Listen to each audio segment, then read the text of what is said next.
I feel very honored and proud and lucky that I got to see inside my teenage daughter's brain and heart. Not many parents can say that. Hello, I'm Eric Anderson. The voice you just heard belongs to Tennille Corbett. Tennille and her daughter Lydia are the featured guests in the Season 6 finale of YXC Underground.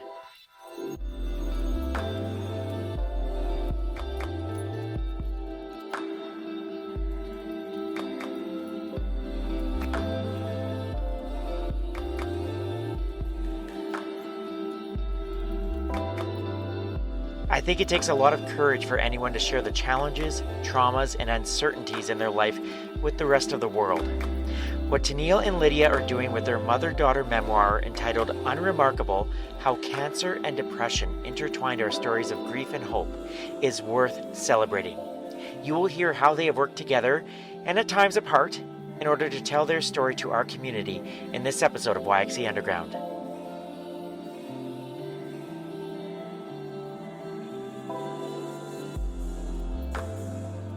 The first time I met Tennille Corbett was May of 2023 in the theater of Tommy Douglas Collegiate here in Saskatoon.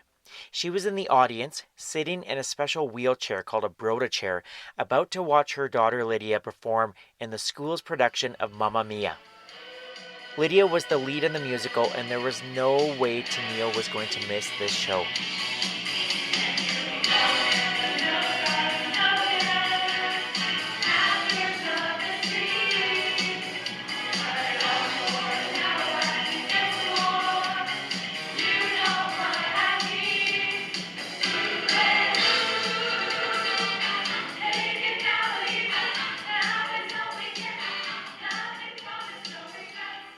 A few weeks earlier, Tennille had been diagnosed with stage 4 endometrial cancer and quickly had surgery.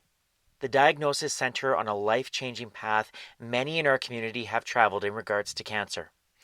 It forced Tennille to take a leave from work as she underwent immunotherapy, which meant she had a lot more time at home with her husband Shane, her son Aidan, their dog Remmy, and of course Lydia. What was she going to do with all this time? Write a book, of course. But this wouldn't be any type of book.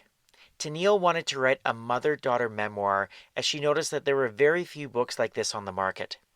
It would not only give Tennille an opportunity to share what she had gone through in the past 12 months, but a chance for Lydia to share her experiences of finishing high school, starting university, and how she was feeling throughout her mom's cancer diagnosis and treatment. Writing this book together also provided Tennille a window into Lydia's mental health struggles, and it's one of the many topics we covered when I spoke with them at the Corbett home. We spoke in the attic of their home, which has been converted into a beautiful space where Tennille writes and soon will be starting her own podcast. I really wanted to know how Tennille and Lydia were able to make this book happen, and so we drilled down pretty deep in terms of the process. And through this process, you will discover just how hard, but also rewarding writing this book was for both Tennille and Lydia. As I mentioned off the top, I think it takes courage to share such personal stories, and I am grateful to Tennille and Lydia for trusting me with their stories before the book launches in September. I started our conversation by asking Tennille where she came up with the idea to write a book. Where do I start? So the genesis of writing a book came from last year when I was diagnosed with cancer. So it came out of the blue, not expecting a stage 4 endometrial cancer in the spring of 2023.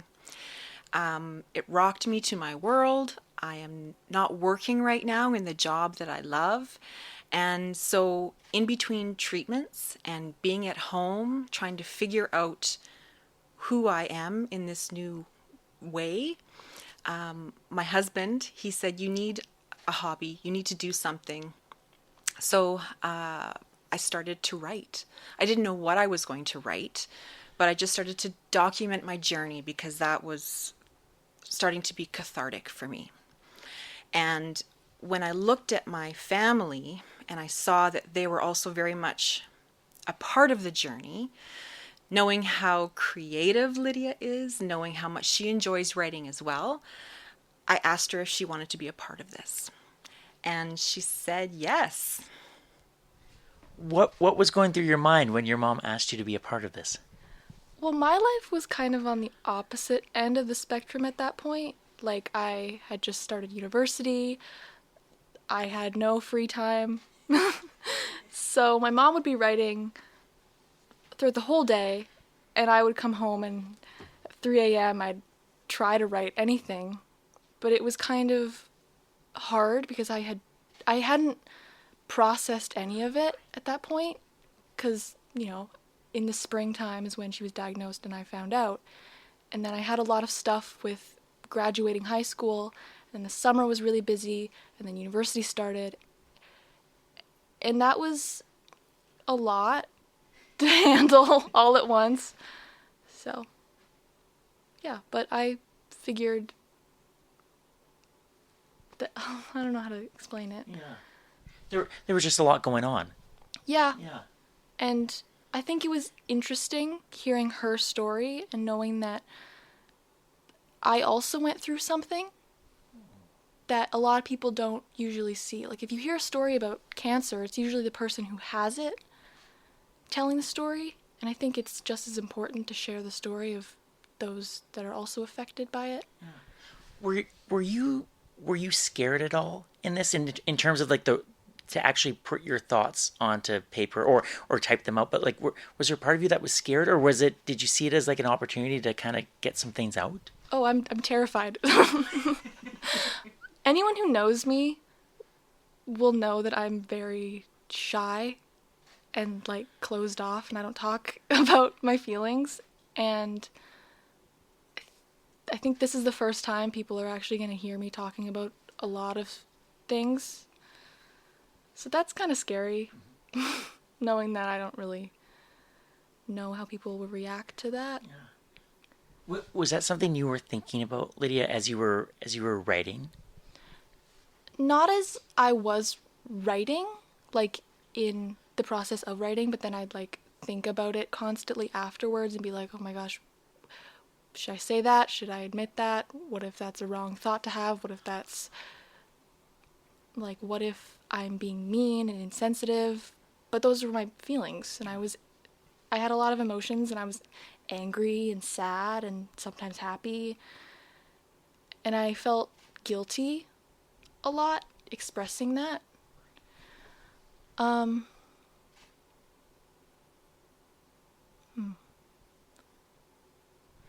It's interesting about the guilt because when you were listing off the emotions, I'm thinking, yeah, that makes sense, that makes sense. But the guilt, that's interesting, and you don't have to talk about it if you don't want to, but that one sort of stood out.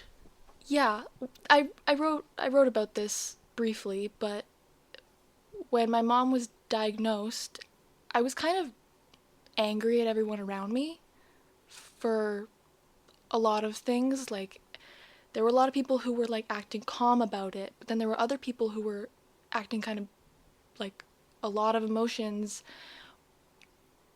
And I was 17, and I was like, why am I getting left with a lot of this to deal with? And looking back on it, I understand it more now, like why people reacted that way. It was completely normal, but I feel guilty writing about it now because I feel a completely different way, and I don't want people thinking that I still feel that, even though it was how I felt. So that's a difficult thing to, like, publishing the book. It's like a year and a half later, and I've learned a lot. So I think my main mindset is being afraid that people will not see my growth. That's so interesting. Thank you for sharing all of that.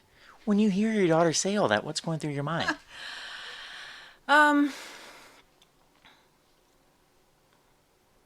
this journey has been, say, life changing, and not just having the cancer, not Lydia and understanding her journey with mental illness, mental health, even though the journey, and we can talk about that in a little more in depth, because that's what the memoir is about. It is about 1 year and how we are living our life for the first time, each of us, we are navigating through very difficult situations. And so to hear Lydia say that even now, I'm so proud of her for the growth, but it also breaks my heart as a mom. And to say that 2023 brought the Corbett family to their knees is an understatement. There are many parts within the book that I wish I would have been there more for her, but the book in itself is the catalyst for Lydia's and my growth in our mother-daughter relationship and how we've helped each other. So we are excited about the content being able to help someone else going through a similar situation. Knock on wood, that nobody has to, but I want some sort of beacon of solidarity, of hope for others, because Lydia, she wrote about some pretty scary stuff. And not to give a lot of the book away, but there was a lot of times that she wrote about that I was reading it for the first time. I feel very honored and proud and lucky that I got to see inside my teenage daughter's brain and heart. Not many parents can say that. I was just about to say, not a lot of parents get to say that. Yeah. Yes, there were times when Lydia would submit her month of writing, and here are the stories, and I would read it, and of course I'd have my standard box of Kleenex beside me, and then I'd run downstairs to her room, and I'd be like, what is going on? Tell me about what's going on, right? We started this adventure as mother and daughter, and then we started as partners, right? We had to grow into partners. We have equal stake in this journey, but we're still a mom and daughter, right? And so I still had to take a break and just help her and help myself through the journey. So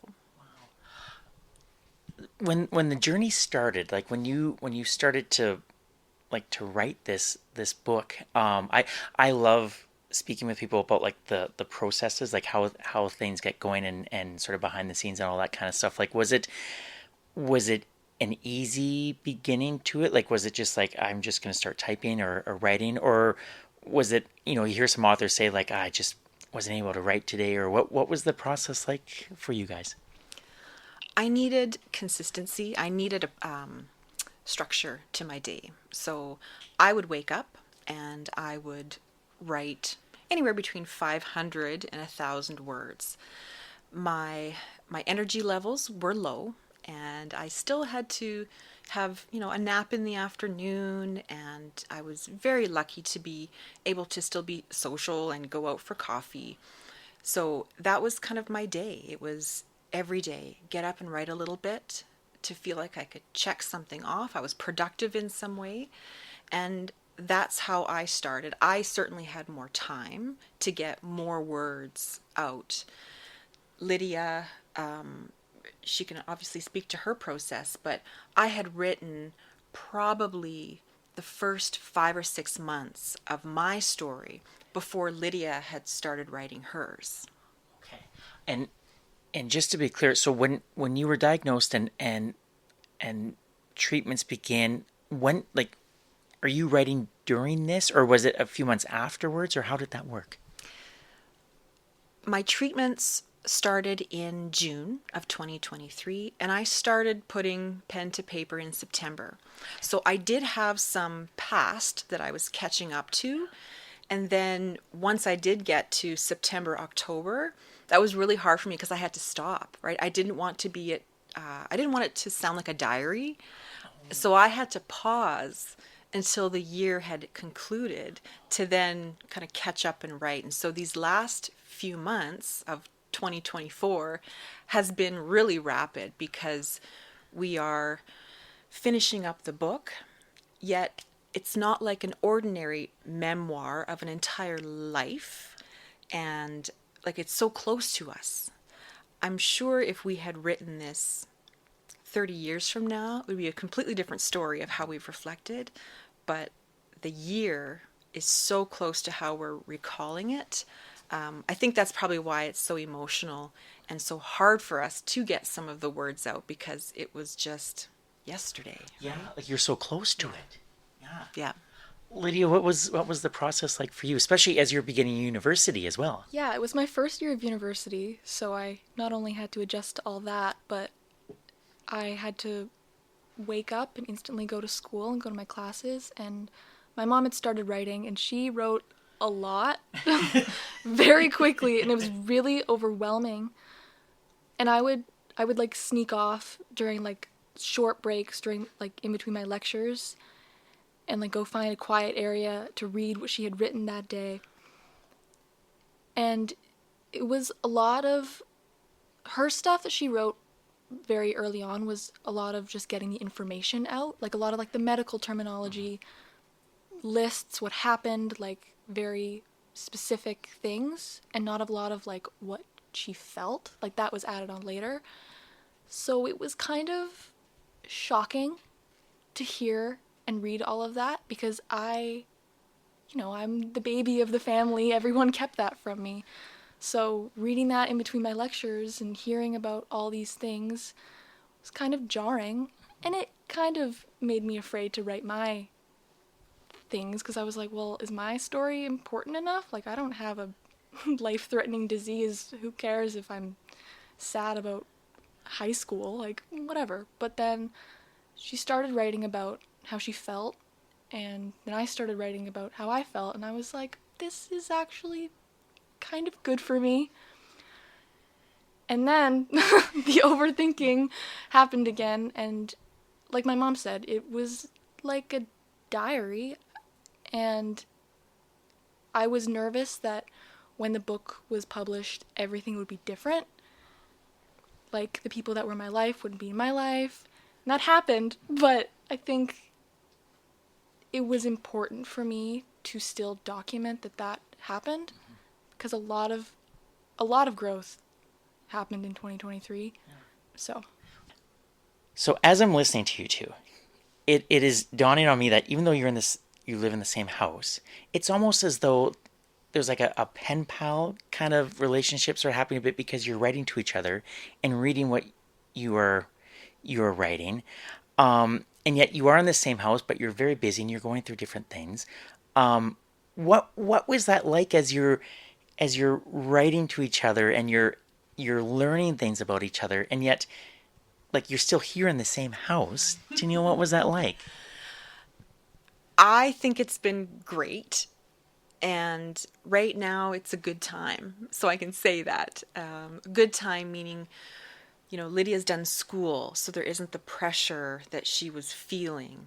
But to take it back to what that process was like, when we were writing, it's essentially, we started out writing two different stories, and we were trying to mash this book together, and it wasn't connecting. And we kept saying, what is it that the reader wants? If I was reading a book about a mother and a daughter, because there's lots of books out there about a mother-daughter relationship, and if I did some looking up about mother-daughter memoirs, and it's about a daughter bad-mouthing her mom about what she did to her when she was younger, or a mother going through the hard times and what she wished she could have done better. So this niche, I think, is very small. And as a reader, what would you want to hear? You'd want to hear the same story, but from the two different perspectives. So we went back to not necessarily the drawing board, but we had to commit to, this book is for us, but it's also for the reader. So we decided on the big six. We sat down and we said, what are the 6 events through this past year where we will write our different perspectives? And we decided on those. We ended up having Friday, author meetings where we would sit down at the dining room table with our computers, and we would have an agenda and go through how are we doing for writing the big six. Interspersed with that would of course be our own separate little journeys, because I would have a situation with my husband that would have nothing to do with Lydia. So that is actually what got the book its momentum. Thinking about the reader, writing about those different perspectives. And as I read Lydia's perspective of some of the most, I would say, like, deep and heart-wrenching and meaningful for me, they were so like poo-poo for her. And but I get that. And I hope that the readers of my age and generation find that they remember what it's like to be 18 years old. I remember being Lydia's age and going, I have no idea, or I don't care what my parents are thinking or going through, right? You just don't. But it's so interesting to see her perspective, or to read her perspective of the exact same situation. So I hope the readers will enjoy that. Do you remember what that first meeting was like in the kitchen? Well, she was being very nonchalant about it. But we started writing in September, and that first meeting happened in late March. Oh. We were at the tipping point where we were like, we gotta figure something out or else this book is never gonna happen. Okay. So the first meeting was kind of the first time we actually saw eye to eye. And I was very secretive about my writing. We had like a master document, if you will, in Google Docs, and my mom would just write into that, but I would write into a separate document that only I could see, because I wanted to perfect it in a way before my mom read it. Like, I wanted to be able to censor some things. I didn't want to just like word vomit everything and have her read it, because she's still my mommy and I didn't want her to completely see my life. But yeah, I think it was definitely hard for her to not see my writing every day. Yeah. And that was difficult for me to be like, I'm writing, I'm doing it. I'm getting my stuff done. Yeah. Yeah. Yes, go on. Yeah. And so the come to Jesus meeting essentially was me asking Lydia to show me what she's doing. And so she came up to my space and allowed me into her brains. I'm very visual, and I needed to have a plan and write things out on sticky notes before I put things to paper. And Lydia had it all in her head, and she will formulate it all and then get it out. So thus she was very kind to contribute to the framework wall, or as my family lovingly phrases it, the murder wall. Okay, you have to explain the murder wall. Okay. Well, like I said, I love having a framework. I love Post-it notes, sticky notes. I have to jot everything down. It gives me a sense of fulfillment to, scrunch up the sticky note and throw it in the garbage because I've completed that task. And so to organize my thoughts, I put down what I wanted to write about and organized it by month of the year. And I put it up on this wall. And the family saw this, but they didn't know what I was doing. All they saw was me watching episode after episode of Forensic Files and true crime shows, and then this wall going up and not really knowing. And so my family thought that I was plotting to kill them. So they dubbed it the murder wall, Mom's murder wall. So Lydia, we sat down and she started to vocally, surrender and put up those ideas so that we could identify the big six and what are those stories that would intertwine. Okay. Lydia, are you a fan of that type of organization? I hate the murder wall. It is the farthest possible way that I am creative my mom is she's very visual, like she said, and I'm not in that kind of way. So it was not fun, where she was like, here's a stack of sticky notes, write everything down, stick it up on the wall. And I was like, oh my God. But I find this so interesting though, because I think it's a great example of two, in this case, two writers who have very different styles, very different organizational styles, and yet you have to collaborate, don't you, to get this book done, and you've done it.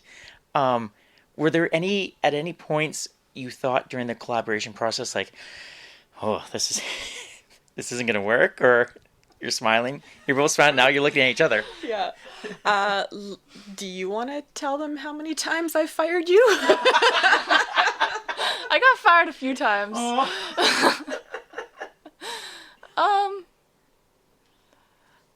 don't know. What? Yeah, I had a lot more time to think about how this was going to lay out. And when I look back on it now and reading what Lydia had wrote, I wasn't kind to her with the deadlines that I had put forward. So I would ask Lydia for feedback on mine, and I would get frustrated with her because she said she would write something and then she wouldn't. And I got the idea that she wasn't wanting to do it. She was just doing it to help me. And so I did. I said, you're out. You're out. I fire you. You can't be a part of this. And she would circle back and say, I want to be a part of this. This is important to me. And I think through that journey, it helped to solidify how important this was for Lydia to get her story out, and for me to get my story out as well. I had done a lot of, I'll say research, but just I read a lot of articles about dual authorship and how to collaborate when you are two authors writing a book together. And Lydia was so poignant when she actually spoke back for the first time to me and said, we are not co-authors.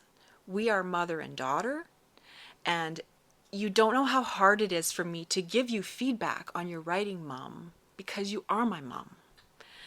And I had to take a step back, and I stopped mid-sentence, and I'm like, thank you for that, because I, in this relationship, do have more power. And so I could say all of these things, forcing that partnership on her.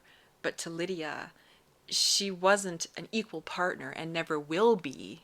We can't say that it's the truth. We're mother and daughter first. Was it hard to tell your mom that?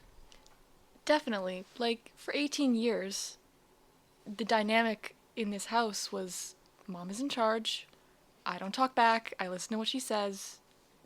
What she says is what goes. And then overnight, it was the complete opposite. And I was like, what do I do now? Like, she was my partner suddenly.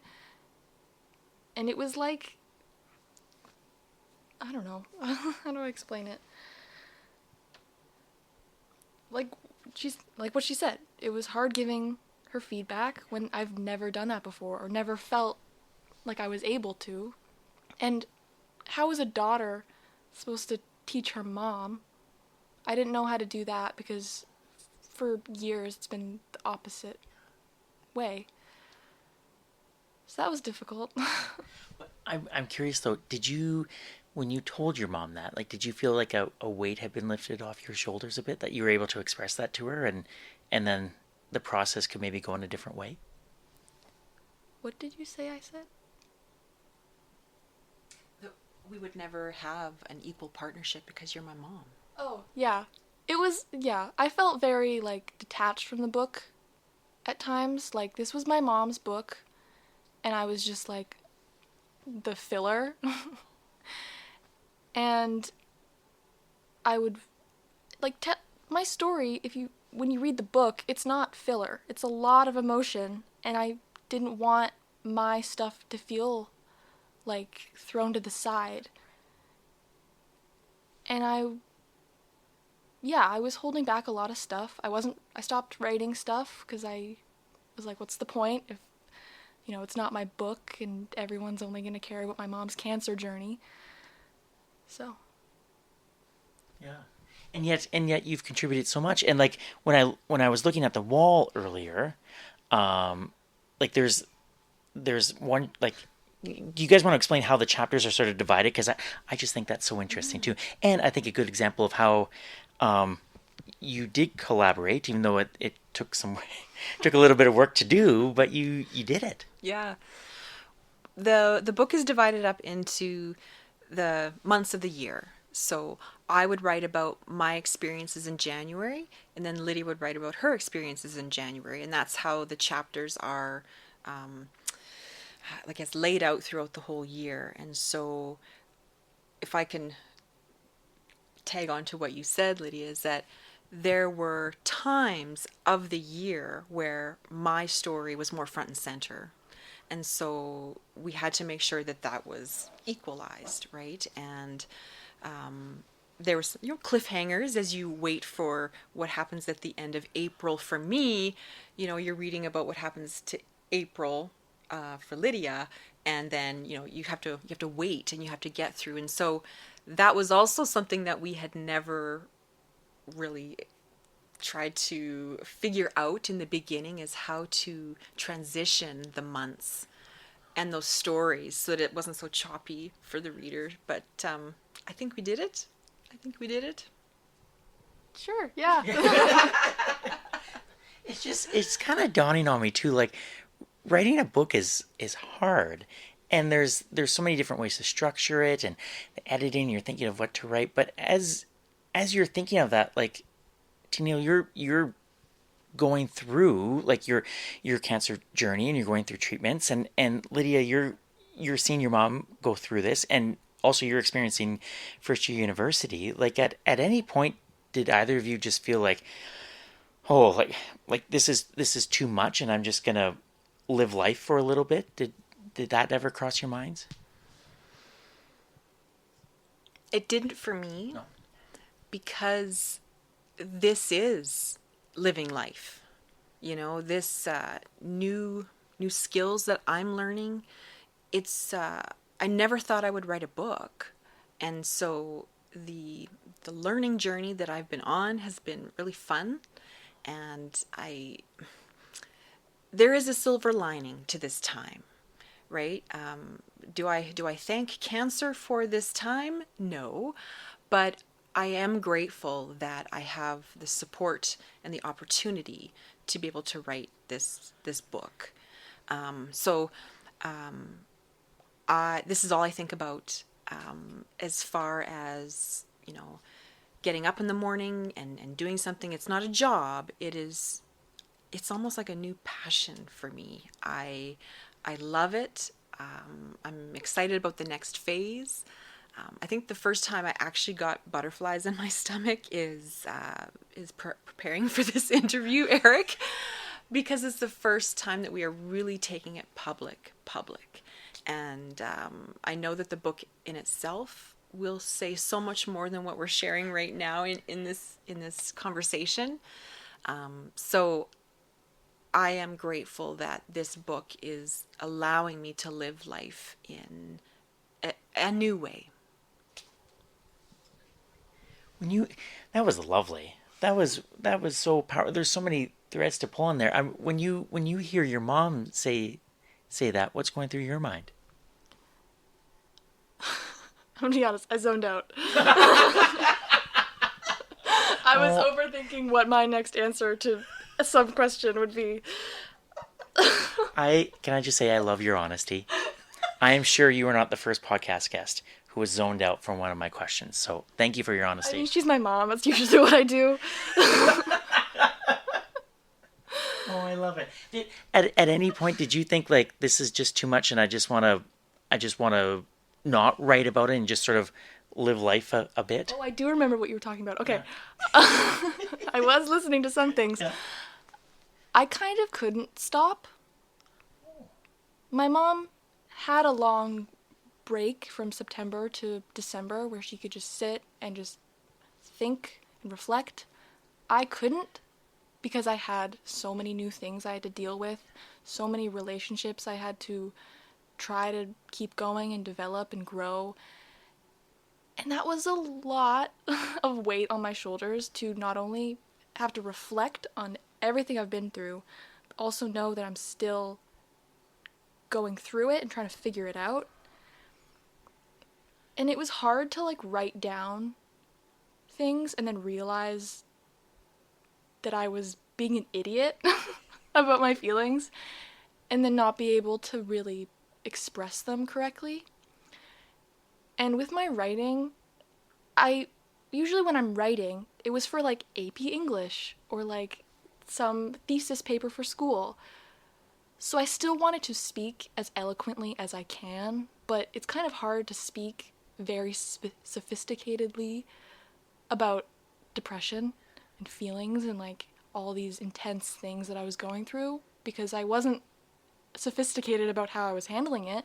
So how am I supposed to write about it? And I didn't want people to perceive it differently when they read it and think that it's not authentic. So that was a hard thing, like the honesty part, where, you know, a lot of my friends, like a lot of people who were super close to me during this time, they're going to be shocked too, because I was keeping so much stuff in. I wasn't telling anyone. And I guess the big thing is I don't want people to think that I'm lying or making it a bigger thing than it was because I wasn't talking about it. And they're like, well, I mean, we didn't really see her breaking down, so why is she writing about that? But like I said, I would just run down to my room and hide. Did either of you tell anyone besides like your immediate family that you were doing this, writing the book? I had a few close friends that I told I was writing a book, and then, of course, the journey with Lydia, but I don't think they know what it's really about. We right now the process is that the memoir is in the hands of 5 beta readers, and so these are the people that have that are offering us some feedback from the reader perspective. And it was really difficult to press send to get that out into the world, because like Lydia is afraid of that judgment about her handling of her mental health. I am afraid of the judgment of how I'm a mother. But you know what? When you talk about everybody living a life that you know nothing about, that is us to a T, right? We project that we are doing okay, and you get up and you do your hair and your makeup, or put your suit on and put your backpack on, and you're off to school and work, and we are showing that mental illness, how people deal with a cancer diagnosis, is not perfect. We are not getting anything right. We are not a perfect family, but we're trying. Sorry.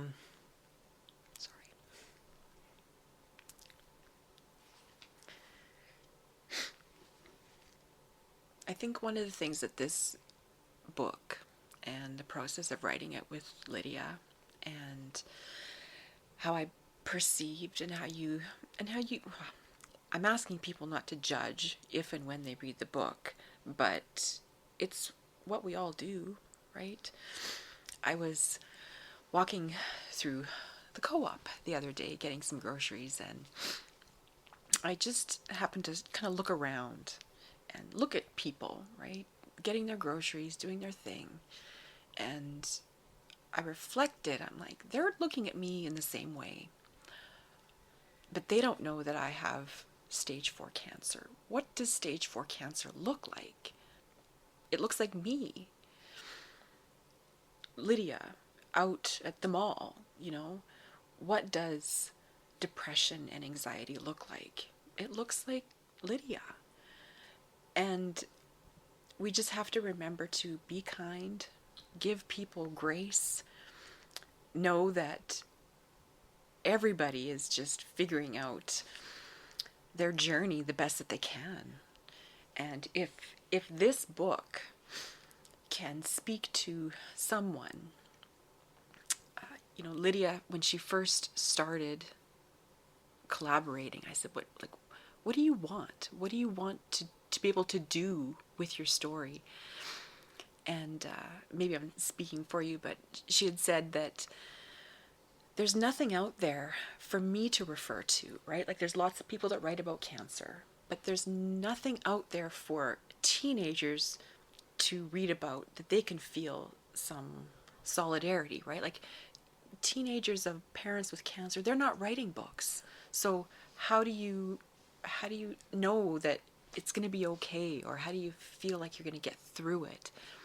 So we are hoping that if it speaks to one person about truthfulness and it's okay to not get it right, then it's a good thing.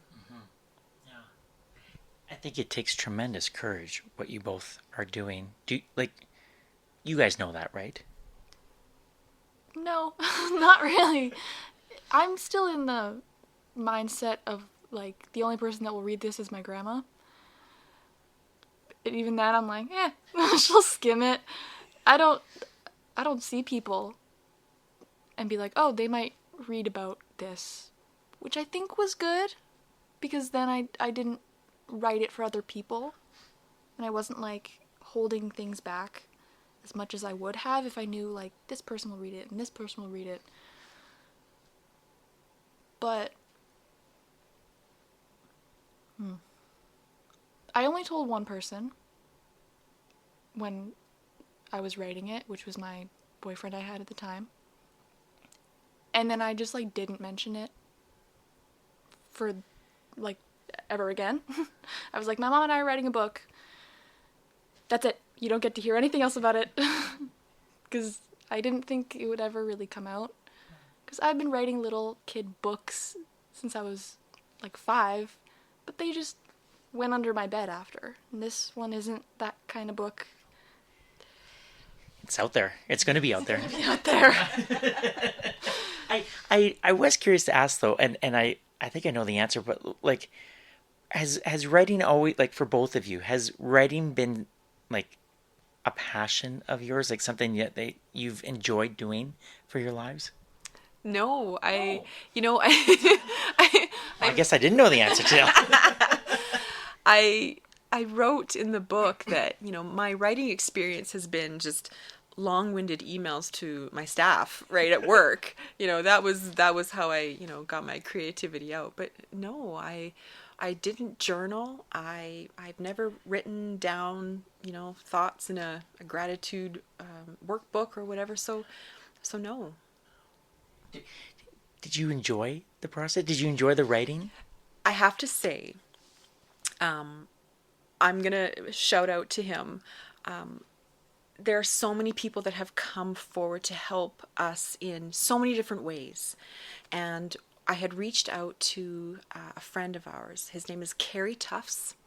And he offered, when I asked him if he knew anybody who would, like, maybe like a grad student in, education or, English, that would like to maybe, like, be an editor for a book. I pitched him the concept and he said, I'm your editor. You found it. So Kerry has been helping us through this whole process. He's been our contributing editor, and contributing in the sense that he has guided us in how to write and be better writers. One of the things, like, every Sunday he would give us writing assignments, and then we'd have to, so what wasn't anything really to do with the book, it was just writing assignments. And he would say, like, okay, so you have to write about place, Tennille. You have to, describe Saskatoon. And I'd be like, this is so hard. Like, I don't know why it was so hard to describe place. I'm like, what's the point of this? And he said, because someone in Tasmania is going to read this book and they're going to have no concept of where you are in the world.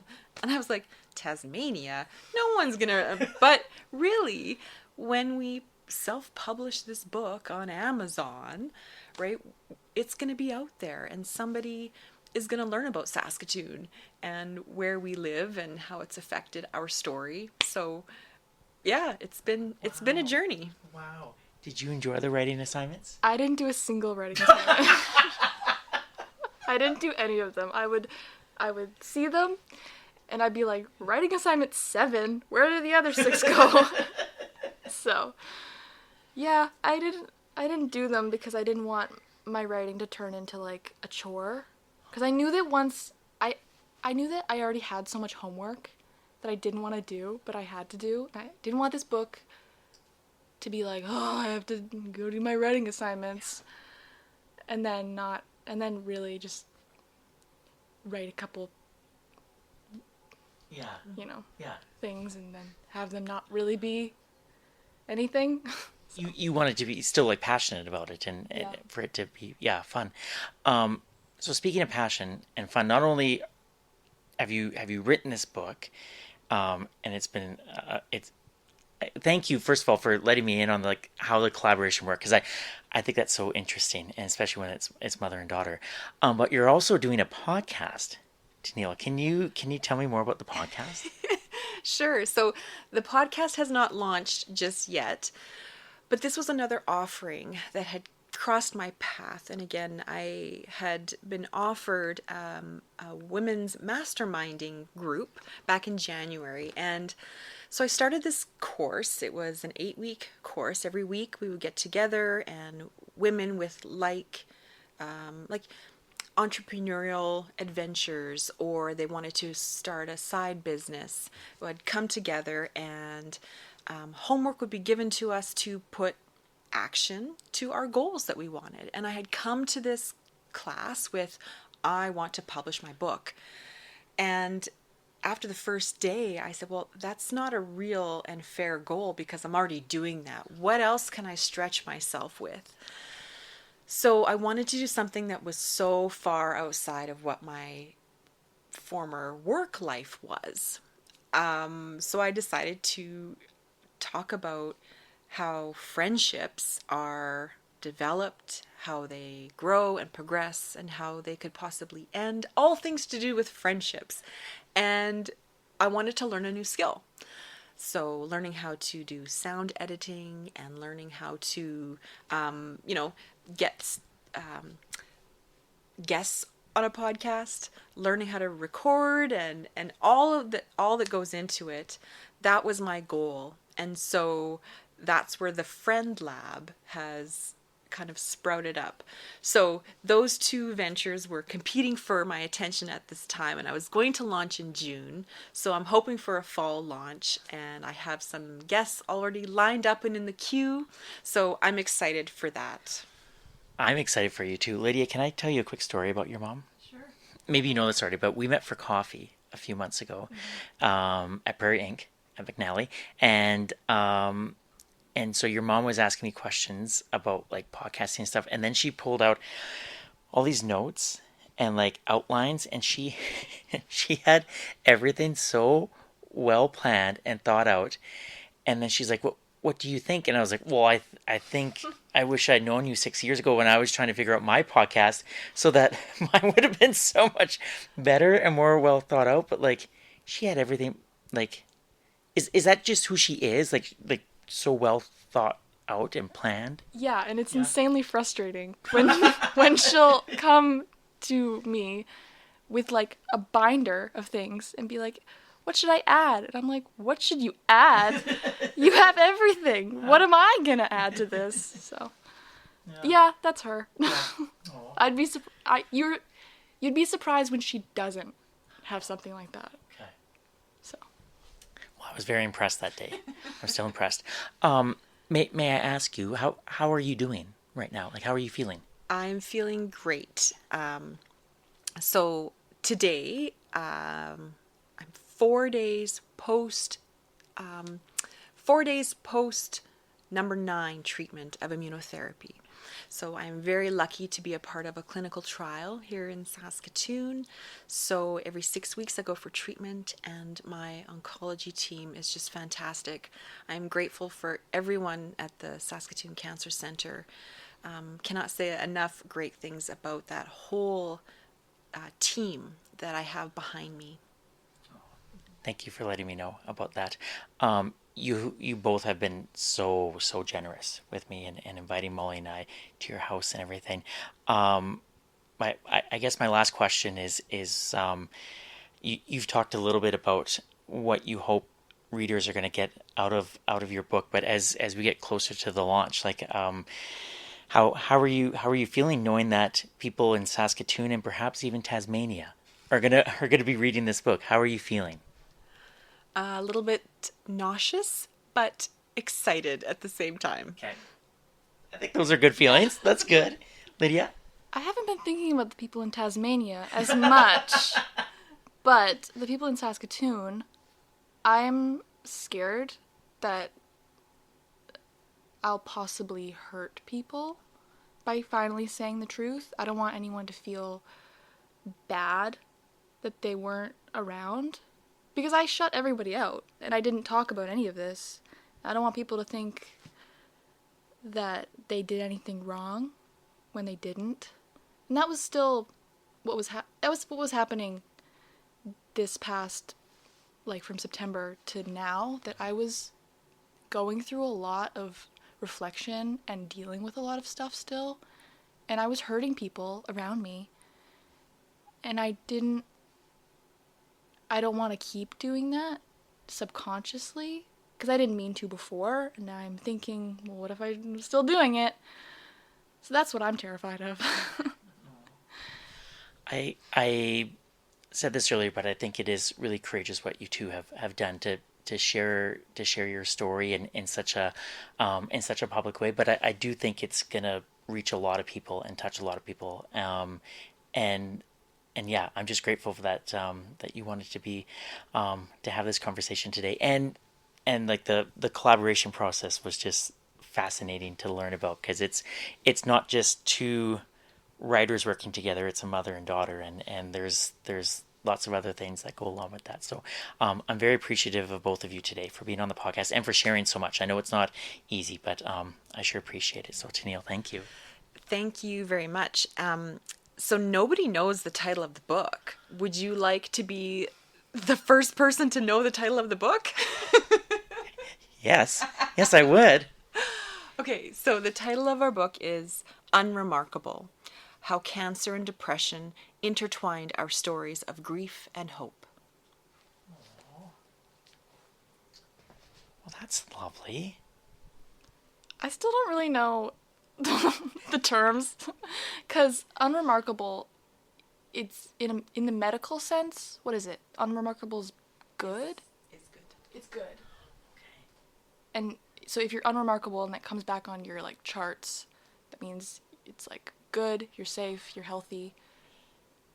And so that was, the medical side of it. But then unremarkable, we have the un in brackets, so unremarkable, so that it shows that, our lives were unremarkable during the year, but there was also a lot of bad. So there's the remarkable stuff. I love the fact that you just read the title and then you two are still collaborating and then going back and forth. Like, it's great. I don't think I'll ever know which is good and which is bad. Aw. Thank you for sharing that. Yeah, I think it's lovely. And I think people are going to really love the book. Yeah, thank you. Thanks, Eric. I am so happy, and we feel so lucky to be a part of YXC Underground. Thank you for coming to our home. Yes, thank you for getting me to talk. It's a pretty hard thing for people to do. So, thank you.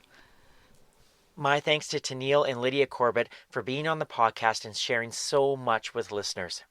Their memoir is entitled Unremarkable: How Cancer and Depression Intertwined Our Stories of Grief and Hope, and it launches on September 11th here in Saskatoon.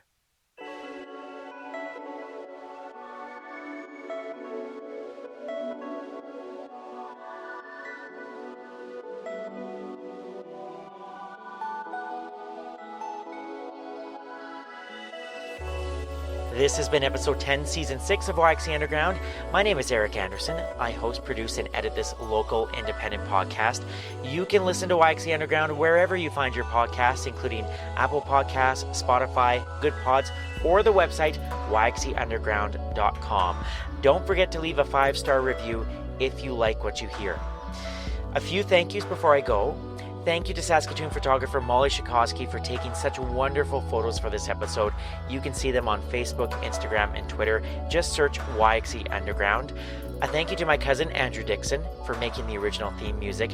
And thank you to Saskatoon's Danger Dynamite for taking care of the website.